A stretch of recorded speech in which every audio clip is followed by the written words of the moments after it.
Hello po sa inyo mga ka-Jansky, kumusta po kayo? At ngayong araw na ito ay meron na naman po tayong bagong ibabahagi sa inyo na kung saan ito po ay mga simpleng paraan para mas lalo pang maka-attract ng good luck na yan sa saping yaman man o pananalapi.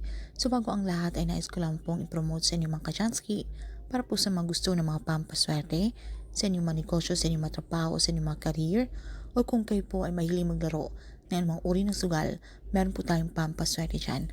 Para po sa mga interesado ay mag-PM lamang po kayo sa akin. So ang sangkap na ating kakailanganin sa araw na ito ay isang buong bawang mga Kachansky. So ito po ay napakasimple lamang at madaling makita natin sa ating mga kusina.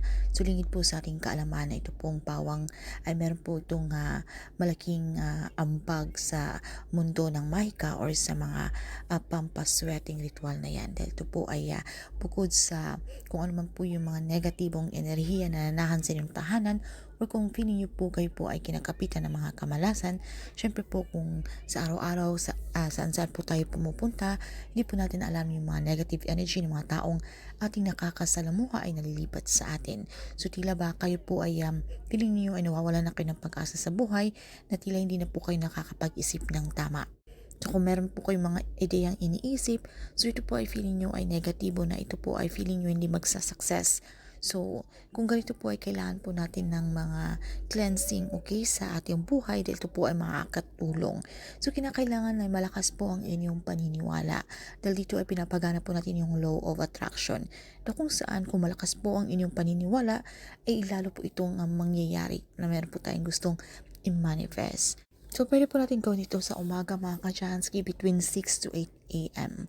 So, ito pong ating bawang bago po natin gawin sa pampaswerte ay atin po muna itong dasalan para ito po ay ma-activate ang energy. Kahit po mga personal na dasal, basta ito po ay sincere, tayo po ay tataos puso kapag tayo po ay nakikipag-communicate kay universe. And then, pwede nyo na pong sabitin ang inyong mga intensyon, ang inyong mga kahilingan, kung ano po ang gusto nyong i-manifest. Kung sa usaping pananalapi man yan, mga problema sa trabaho o sa inyong mga negosyo, mga ka-Jansky, or kung kayo po ay mga nag-a-apply ng trabaho na piling nyo po ay lagi kayong minamalas. So, depende na po sa inyo kung ano man po ang inyong mga intensyon. At pagkatapos ay i-claim, i-affirm na po sa inyong mga sarili ang mga swerteng darating na ito. Sabitin lamang po natin yung ating mantra. Thank you, universe. Now I'm ready to receive the blessings. Ito po ay habang hawak-hawak niyo po ang ating buong bawang at habang sinasabit niyo po ang inyong mga kahilingan, pwede niyo pong ilapat ang inyong mga bibig na parang binubulungan niyo po yung ating bawang. At pagkatapos ito mga ka-Jansky, ay pwede niyo po itong ilagay, itong ating bawang sa isang, kung meron po kayong mga baso, okay, na babasagin or karapon, pwede niyo po itong lagyan ng tubig at doon niyo po ilagay. Ibabad niyo po yung ating bawang, okay? Hayaan niyo po doon ng 7 days. So, 7 days mga ka-Jansky, at ilagay niyo lamang po ito doon. Pwede niyo po itong ilagay sa gilid ng inyong mga pintuan, alright?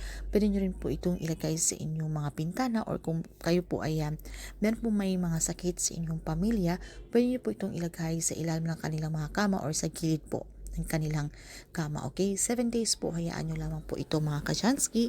And then, every day, so keep manifest kapag kayo po ay aalis, especially po kung meron po kayong mga transaksyon na lalakarin na may kinalaman po sa pera, pwede nyo po itong bulungan mga ka-Jansky. Okay? Bago po kayo umalis. So, keep manifest every day. And then, after 7 days mga ka-Jansky, pwede nyo na po itong i-dispose. Pwede nyo po itong ilagay kung meron po kayong mga paso, mga ka-Jansky, ilagyan nyo lamang po ito ng lupa.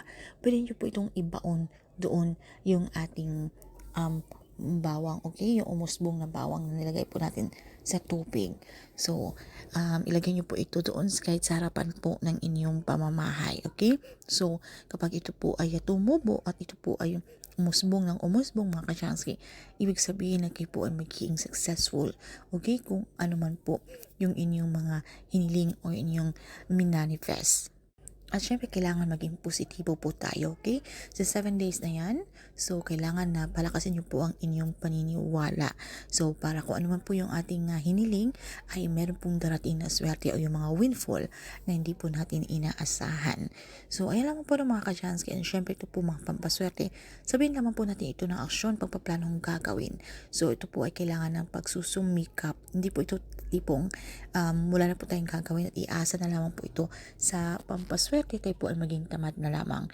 So ito po ay mas lalo pang nagagana at ito po ay mangyayari kapag sinamahan po natin ito ng mga pagsusumikap, okay? Dahil nasa atin pa rin po ang may control at tayo pa rin po ang gumagawa ng ating kapalaran.